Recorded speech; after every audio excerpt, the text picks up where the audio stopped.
All right, so to get started with the plumbing here, we're actually gonna have to build a little wheel well cover. So we'll create a little box that goes over there, fill it with insulation. And these are actually our water tanks, so we'll be able to stack those around the wheel well, similar to this, and start getting our whole entire water tank system set up. So we'll get started with building that box now. And to do that, I actually did some basic, just little mock-ups, some measurements they'll need to do, and we'll just use some plywood and get that all set up. Good morning. Morning. So get these cut out now, get our box made up, and then we'll be able to go. All right, and so to build that box, we're actually going to use some of the leftover 3/4 inch plywood that we're using to make the cabinets. So I'll cut this down to the measurements that I made, and then we'll put it over the wheel well box, stuff it with a little bit of insulation, and get going.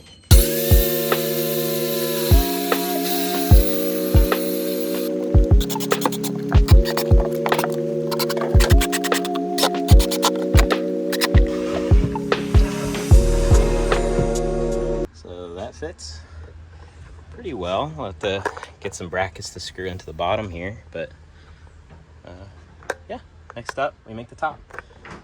And just like that, the top is done. Just kidding, it took me a couple minutes, but just cut out a board here. You can see it slides right on top, covers it up. So what's next is we're gonna L bracket this into the floor. That'll keep this part stable and secure. This will actually get screwed in here, and probably put an L bracket in as well on the top side. Then we'll fill, or actually before we even do that, we'll have to fill this up with insulation because it does get cold in there.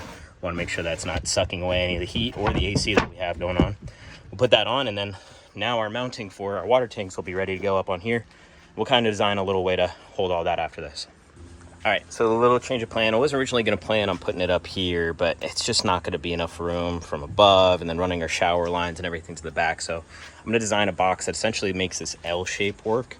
So I'll have to create just a little bit of like a face that goes all the way, wraps way all the way around, be able to screw into the floor. Same thing to hold this part up. I'll probably tie it into this wheel box once that's all secured up too. So this will make that all stable. And then the way that this is going to work, this is going to be actually our inlet. This is going to be our air bleed / over water fill one. This is going to be the one that transfers water from this tank to this tank. So it's going to be a 2-tank system. So we'll be able to put water in here. So we'll have a total of 32 gallons. And then this one here is actually going to be our water output line. So this will run from here all the way out to the back. Probably end up running it up and over or something here. I haven't really designed the full look of it just yet. So change of plans. All right, so I'm getting the box settled down now and screwed in using these L brackets. Still have to do this and then fill this with insulation, but almost there. All screwed in, time for the insulation.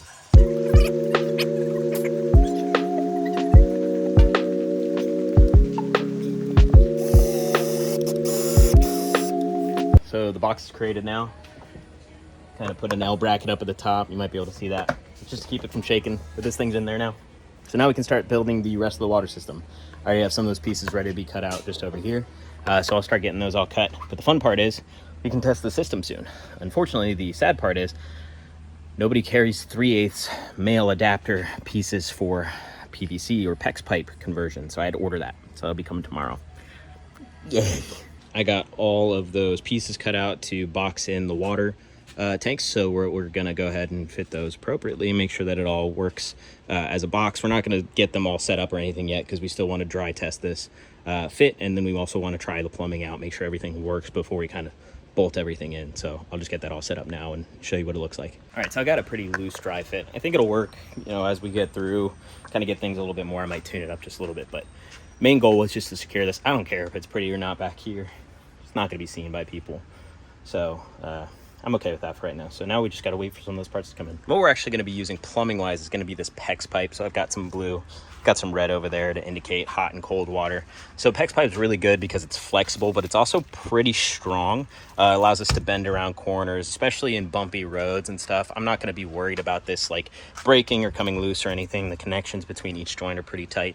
So what we're going to go with is a 1/2 inch PEX pipe all the way across. The fun part is that these are 3/8 inch inlet outlet holes. So I actually had to order special not special, but I had to order 3/8 inch male adapters, and then another part that is a shark bite connector to go in and out. So once that's all ordered in, I'll get those in with some plumber's tape, and then we'll be able to kind of start getting some of our inlet water tests and how this will flow appropriately into the next tank.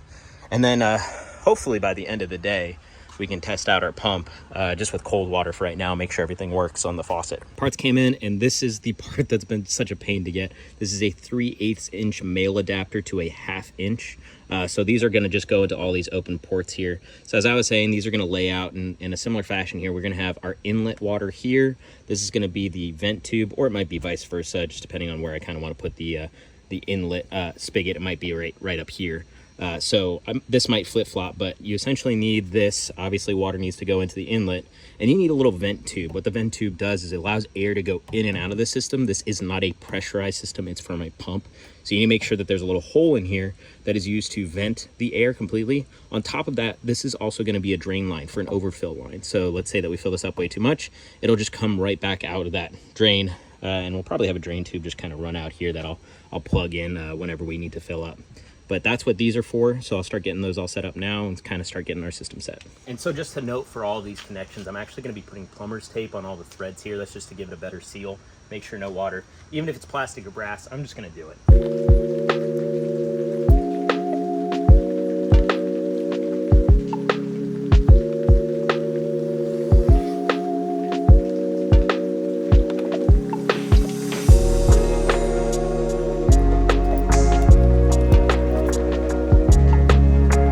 So from these connectors, what I'm going to do is I'm going to put in this attachment. Now this attachment's really cool. It's a 1/2 inch to a shark bite. And what a shark bite is, essentially a PVC type of connection where you have a PEX pipe cut down, and you can just kind of push it on there, and it'll stay straight. So these will go on to those male adapters up there now.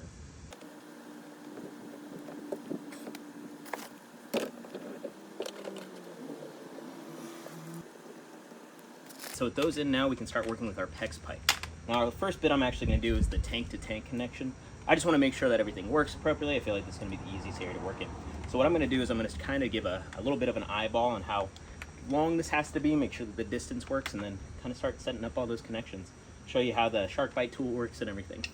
On top of using the shark bites, we're actually going to use these little brass piece connectors that came with the PEX pipe. So these work really simply. You actually just find your PEX pipe. You find the bracket that you want to use. In this case, we're going to use our L bracket. You just kind of stick that in there. And then what you're going to do is you're going to take this little like clamp bracket here. You're actually going to slide it on the end of your PEX tool like this. You're going to get it all the way up to where it kind of aligns with where that piece goes. Then with this tool, you see, you might not be able to see, but there's a little hole here, a little space, and that's where this little bracket part goes into, this little rectangular bracket part. So you actually just kind of fit it in there, and then you squeeze and clamp it, and that should give you a watertight. I can't do it on camera because I'll have to do it over here. And that's it. And so this piece that I just made is actually going to be a little connector for here. So I'll get that all set now for the shark bite side. All right, so I got these two little pieces cut out here for the shark bite adaptation for that little L bracket that's going to go in between the two tanks. And what I'm actually going to do is I'm going to take this little orange tool. This is 1/2 inch PEX. So I'd find the 1/2 inch PEX pipe here fitting for the shark bite tool. You just put it in there and then you spin it. What this does is it kind of gives it the edge to go onto that shark bite tool. So once you do that, you want to go all the way around, make sure that it's kind of rounded out. This is how the shark bite goes onto it. Now these should just pop in to this here pretty straightforwardly. Oh yeah, it's in there. A lot easier than I thought. With those in now, what I've done is I've taken one of those little cinch brackets for the L bracket connector and put them both over these PEX pipes. Now I'm actually just going to take this and make sure that these two can fit together appropriately the way that I want. So just like that, I'll do the same thing with these cinches here.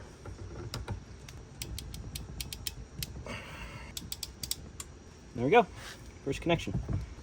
All right, so essentially what I just did here is going to be the same thing to get it all the way to the water pump. I'm just going to wrap it around here on the bottom, go all the way on the outside, and we should be good. All right, so I've just been using the same technique now, kind of made another L bend similar to this bracket here that we used to do tank to tank. And what this is doing is it's coming out and wrapping around that piece of wood. This is actually going to be part of the box that's going to hold the water tanks together. And this is going to come up and rest along this box because it should be stable once it's all L bracketed in and everything. And this PEX pipe's going all the way down to the end, and it's going to wrap again with this to the water pump.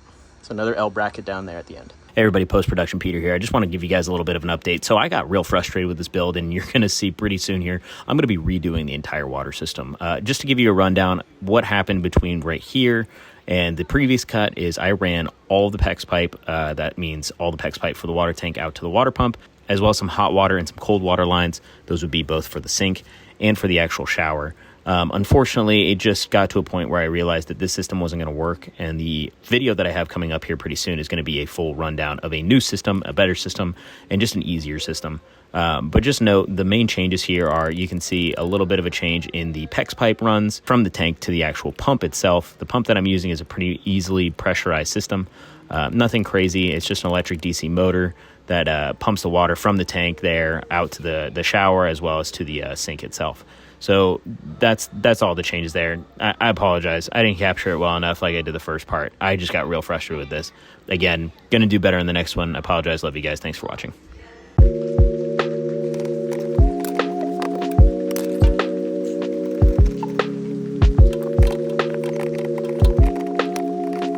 All right, so this is our water heater. I kind of ratcheted in here off camera. Essentially, it's just using some ratchet straps to keep it in. Main thing you want to do that is sometimes during winterization, you're going to want to take this out. This makes it easy to just kind of remove. It's in there pretty good. I might do another ratchet strap, but next part we're going to do is plumb this up. So you can see up on top, there's a red and a blue. The blue is going to be your cold water inlet. The red will be your hot water outlet. And so I have my plumbing here from the other sides. I'm just gonna start cutting into it.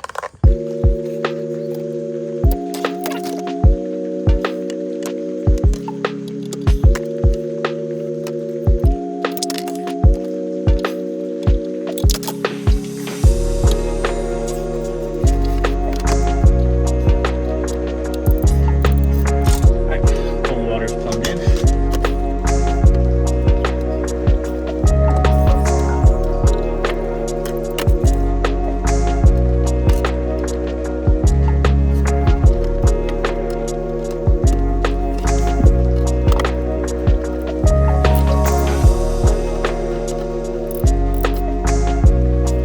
All right, so it's all plumbed in.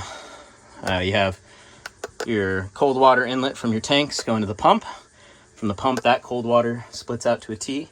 So you have cold water, and then this other part of the T comes out and goes into our hot water heater.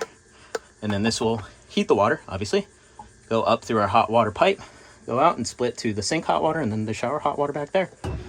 Alrighty, first test.